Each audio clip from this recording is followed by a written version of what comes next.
ಹಿರೇಬೆಣಕಲ್, ಕೊಪ್ಪಳ ಜಿಲ್ಲೆಯಲ್ಲಿರುವ ಒಂದು ಅದ್ಭುತ ಐತಿಹಾಸಿಕ ತಾಣ. ಇಲ್ಲಿ ಪ್ರಾಚೀನ ಮೆಗಾಲಿಥಿಕ್ ಸಂಸ್ಕೃತಿಯ ಸಾಕ್ಷ್ಯಗಳು ನಮಗೆ ಕಾಣುತ್ತವೆ.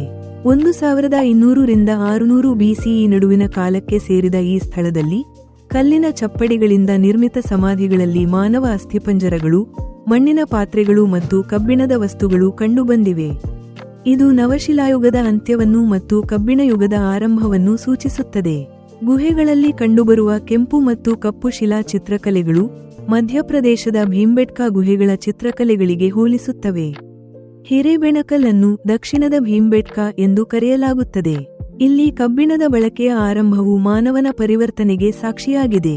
ಈ ಸ್ಥಳವು ಗಂಗಾವತಿ ನಗರದಿಂದ 10 ಕಿಲೋಮೀಟರ್ ಪಶ್ಚಿಮಕ್ಕೆ, ಹೊಸಪೇಟೆ ನಗರದಿಂದ 35 ಕಿಲೋಮೀಟರ್ ಉತ್ತರಕ್ಕೆ ಮತ್ತು ಕೊಪ್ಪಳದಿಂದ 43 ಕಿಲೋಮೀಟರ್ ದೂರದಲ್ಲಿದೆ. 400 ಬೃಹತ್ ಶಿಲಾ ಗೋರಿಯ ಸ್ಮಾರಕಗಳು ಇಲ್ಲಿ ಇವೆ.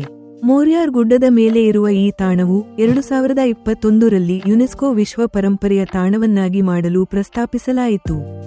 ಹಿರೇಬೆಣಕಲ್ ನಮ್ಮ ಐತಿಹಾಸಿಕ ಪರಂಪರೆಯ ಒಂದು ಅಮೂಲ್ಯ ಭಾಗ. ಪ್ರತಿ ವಿಡಿಯೋ ನೀವು ನೋಡಬೇಕೆಂದ್ರೆ ಮಾತ್ರ ಸಬ್ಸ್ಕ್ರೈಬ್ ಮಾಡಿಕೊಳ್ಳಿ.